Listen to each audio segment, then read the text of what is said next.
ఈ మధ్యకాలంలో చాలామంది తెలుగుదేశం కార్యకర్తలు, జనసేన కార్యకర్తలు చాలా విపరీతంగా నిందించటం మొదలుపెట్టారు. నాకు తెలిసిన మిత్రులు, నాకు తెలియని మిత్రులు, నా శత్రువును అని భావించేవాళ్ళు చాలామంది నన్ను ఈ మధ్యకాలంలో బాగా ట్రోల్ చేయటం కావచ్చు, నిందించటం కావచ్చు చేస్తారు. ఆ ప్రాసెస్లో భాగంగా నాకు చాలామంది తెలుగుదేశం ఇంతకుముందు నన్ను అభిమానించేవాళ్ళు కొంతమంది కాల్ చేయటం, అడగటం, ఎందుకు శ్రావణ్ గారు మీరు ఇంత దారుణంగా తయారైపోయారు, ఎందుకు మా ప్రభుత్వాన్ని ఇంతగా మీరు విమర్శిస్తున్నారు, ఎందుకు మా ప్రభుత్వం పట్ల ఇంతగా విషయం కక్కుతున్నారు అనే ప్రశ్నలు రమారమి కనీసం 10 మంది అయినా ఎవ్రీడే అడుగుతూ ఉంటారు నన్ను, తెలుగుదేశం పార్టీ కరుడు కట్టినటువంటి కార్యకర్తలు. నేను వాళ్ళకి చెప్పే సమాధానం ఒకటే, ఏ పార్టీ అధికారంలో ఉంటే ఆ పార్టీ సక్రమంగా పనిచేయించటం, పని చేయకపోతే ప్రశ్నించటం అనేది మా పార్టీ యొక్క కోర్ ఐడియాలజీ. ఎందుకంటే ప్రభుత్వం కలిసి పనిచేసే సందర్భంలో తప్పులు చేస్తూ ఉంటారు. ఆ ప్రభుత్వాన్ని ప్రశ్నించి రాజ్యాంగబద్ధంగా ప్రశ్నించటం మాకు ఇచ్చినటువంటి హక్కు. ఖచ్చితంగా ప్రజలకు జరుగుతున్న, నేను ఒక మిత్రుడు, ఒక మాజీ ఎమ్మెల్యే ఫోన్ చేసి, ఎందుకు శ్రావణ్ గారు ఎందుకు అంత దారుణంగా మా ప్రభుత్వాన్ని విమర్శిస్తున్నారు, మీ వల్ల ప్రభుత్వం డిఫెన్స్లో పడే పరిస్థితికి వస్తుంది అంటే, నేను అన్నాను, సార్ మీరు ఒక మాట చెప్పండి, నేను ప్రభుత్వాన్ని విమర్శించే సందర్భంలో ఏ ఒక్కరోజైనా అబద్ధాలు చెప్పే ప్రయత్నం చేశానా? ఈ రాష్ట్రానికి ఇప్పటికి ఎంత అప్పు అయింది సార్ అని అడిగాను. రాష్ట్రానికి ఇప్పటికి ఎంత అప్పు అయింది సార్ అని అడిగాను. రాష్ట్రానికి మరి అవుతుంది, అప్పులు లేకుండా ఎలా ఉంటుంది అన్నారు.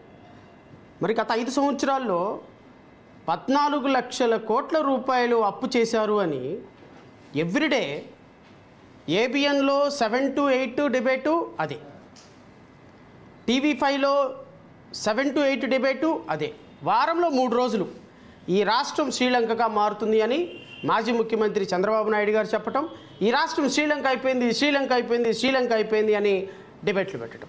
ఈ డిబేట్లు పెట్టే ప్రాసెస్లో భాగంగా రాష్ట్రంలో ఏబిఎన్, TV5, మహా టీవీ కొన్ని వేల డిబేట్లు పెట్టి 14 లక్షల కోట్ల రూపాయలు అప్పు అయిపోతుంది, రాష్ట్రం నాశనం అయిపోతుంది, రాష్ట్రం అప్పుల కుప్ప అయిపోతుంది, రాష్ట్రంలో అసలు ఏ విధమైనటువంటి అభివృద్ధి లేదు, సంక్షేమం మాత్రమే, డైరెక్ట్ బెనిఫిట్ స్కీమ్ ద్వారా డబ్బులు ఇస్తున్నారు, ప్రజలకు డబ్బులు ఇస్తున్నారు అని చెప్పేసి గోల పెట్టారు కదా. ఈ రాష్ట్ర ప్రభుత్వం అప్పు ఎంత అయిందండి అని అడిగాను నేను. అంటే రమారమి అయి ఉంటుందండి ఒక 3.5 లక్షల కోట్లు కాదు, 3.5 లక్షల కోట్లు కాదండి, ఈరోజు అంటే గత వారంతో పోల్చుకుంటే 3,56,000 కోట్ల 870 లక్షల రూపాయలు అయిందండి. 3,56,000 కోట్లు రమారమి. స్పష్టంగా సూటిగా మాట్లాడితే 2 సంవత్సరాలు కూడా నిండని ఈ ప్రభుత్వం, 2 సంవత్సరాలు కూడా నిండని ఈ ప్రభుత్వం 3,56,000 కోట్ల రూపాయలు అప్పు చేయడానికి కారణం ఏంటండి అని అడిగా. ఆరోగ్యశ్రీ ఇవ్వటంలా, ఫీజు రియంబర్స్మెంటు అటకెక్కేసింది, రైతుకి మద్దతు ధర అట్టడుగు స్థాయికి వెళ్ళిపోయింది, ఫీజు రియంబర్స్మెంట్ లేదు, రైతులకు మద్దతు ధర లేదు, విద్యార్థులకి సంక్షేమ సోషల్ వెల్ఫేర్ స్కీమ్స్లో భాగంగా వాళ్ళకి ఇచ్చేటువంటి స్కాలర్షిప్లు పెంచలేదు, ఆరోగ్యశ్రీ పథకం లేదు, ఏ పథకం లేదు, రాష్ట్రంలో అన్ని పథకాలు అటకెక్కినాయి కదా. మరి దేనికోసం 3,56,000 కోట్ల రూపాయలు ఒక 2 సంవత్సరాల వ్యవధిలో అప్పు చేశారండి అని అడిగాం. పోనీ అప్పు చేసేటువంటి అప్పుకి ఈ రాష్ట్ర ప్రభుత్వం లెక్క ఏమన్నా చెప్తుందా? ఇదిగో పలానా ప్రాజెక్టుకి మేము అప్పు చేసాం, ఇదిగో పోలవరం కడుతున్నాము అప్పు చేసాం, ఇదిగో అమరావతి కడుతున్నాం అప్పు చేసాం, ఇదిగో తీసుకొచ్చిన అప్పుని అమరావతితో వాడుతున్నాం, అమరావతి కోసం వాడుతున్నాం, ఇదిగో ఈ విధమైనటువంటి డెవలప్మెంట్ యాక్టివిటీస్ ఆంధ్రప్రదేశ్ రాష్ట్రంలో మొత్తం ఓవరాల్గా రాష్ట్రం మొత్తంలో రూరల్ ఇన్ఫ్రాస్ట్రక్చర్ని డెవలప్ చేయడానికి అన్నీ కూడా బ్రిడ్జిలు కడుతున్నాం, హైవే బ్రిడ్జిలు కడుతున్నాం, లేకపోతే ఇరిగేషన్ కోసం ఖర్చు పెడుతున్నాం, ఇదిగో రాష్ట్రంలో ఇదిగో ఈ డబ్బు తీసుకొచ్చి కేంద్ర ప్రభుత్వం నుంచి ఆర్బీఐ దగ్గర నుంచి అప్పులు తీసుకొని వచ్చి ఇదిగో మేము ఇది కడుతున్నాం అని చెప్పి చెప్పండి సార్ అన్నాను. దేనికి కడుతున్నారు?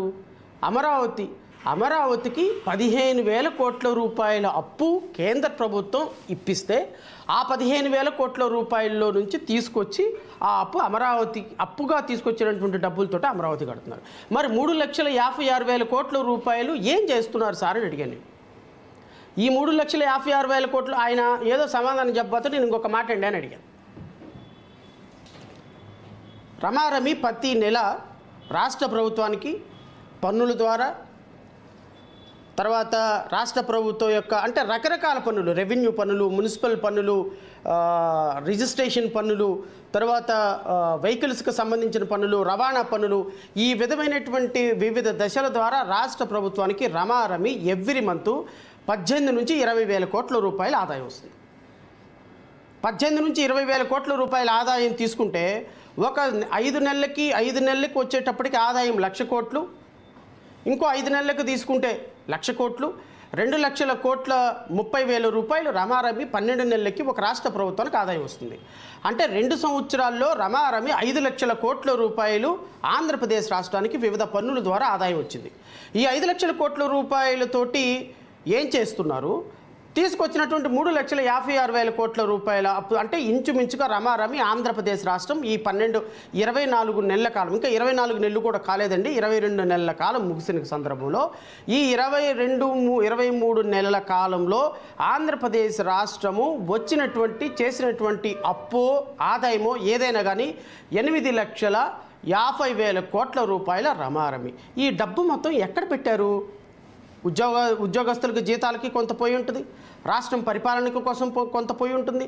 ఎంత పోయినప్పటికీ కూడా మనకు వచ్చేటువంటి ఆదాయం నెలకి సంవత్సరానికి 2,30,000 కోట్ల రూపాయల ఆదాయం అట్లాగే రాష్ట్ర బడ్జెట్కో లేకపోతే రాష్ట్రంలో ఎంప్లాయీస్ ఉద్యోగాలకో సంక్షేమ పథకాలకో వెళ్ళిందనుకోవచ్చు.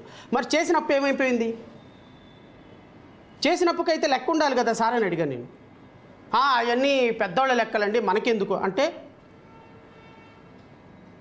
గత 5 సంవత్సరాల్లో మాజీ ముఖ్యమంత్రి జగన్మోహన్ రెడ్డి గారు చేసిన 5 సంవత్సరాలకు కాను 3,60,000 కోట్ల రూపాయలు అప్పు చేస్తేనేమో రాష్ట్రం శ్రీలంక అయిపోయిందా?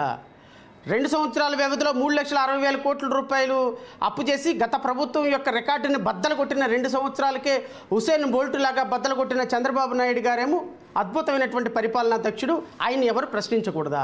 ఏం పరిపాలన సార్, ఏం మాటలు సార్ అన్నని. అయినా మీరు మాటకారులండి, మీతో మాట్లాడలేము. మాటకారి కాదండి, ఇది వాస్తవాలు. ఈ రాష్ట్రంలో నెలకి గౌరవ ముఖ్యమంత్రి గారు, గౌరవ ఉప ముఖ్యమంత్రి గారు సంపద సృష్టించడానికి పేటెంట్ హక్కు నాదే, ఈ దేశంలో సంపద సృష్టించే ఏకైక ముఖ్యమంత్రి చంద్రబాబు నాయుడు గారు అని డప్పాలు కొట్టుకున్నటువంటి గౌరవ ముఖ్యమంత్రి గారి ఆధ్వర్యంలో నెలకి రమారమి ఆంధ్రప్రదేశ్ రాష్ట్రం చేస్తున్నటువంటి అప్పు 15,000 కోట్ల రూపాయలు. అంటే ఇంతకంటే సిగ్గుచేటు, ఇంతకంటే లజ్జ లేని రాష్ట్ర ప్రభుత్వం ఏమైనా ఉంటుందా? రాష్ట్ర ప్రజలు ఆలోచించమని కోరుతున్నా. సంపద సృష్టించడం అంటే అప్పు చేయటమా?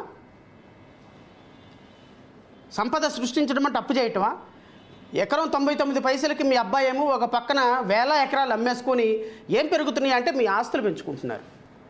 నారా లోకేష్ ఆస్తులు పెరుగుతున్నాయి. కనీసం మైనారిటీ కూడా తీరని దేవాంశుకి 1,000 కోట్ల రూపాయల ఆస్తులు ఉన్నాయి. పాలు పెరుగు అమ్ముకుంటున్నటువంటి హెరిటేజ్కి 1,000 కోట్ల రూపాయల ఆస్తులు ఉన్నాయి.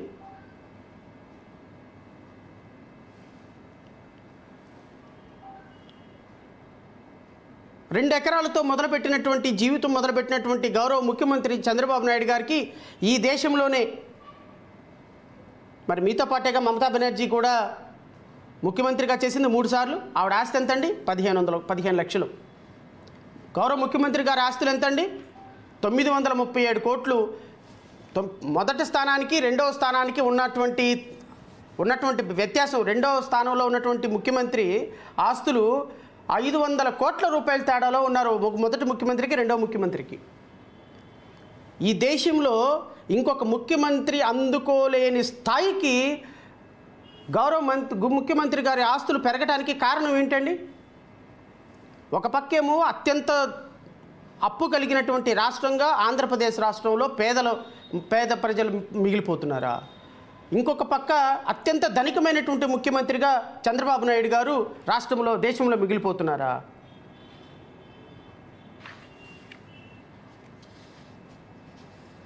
సగటున ఒక్క రోజుకి 600 కోట్ల రూపాయలు అప్పు చేస్తుంది రాష్ట్ర ప్రభుత్వం.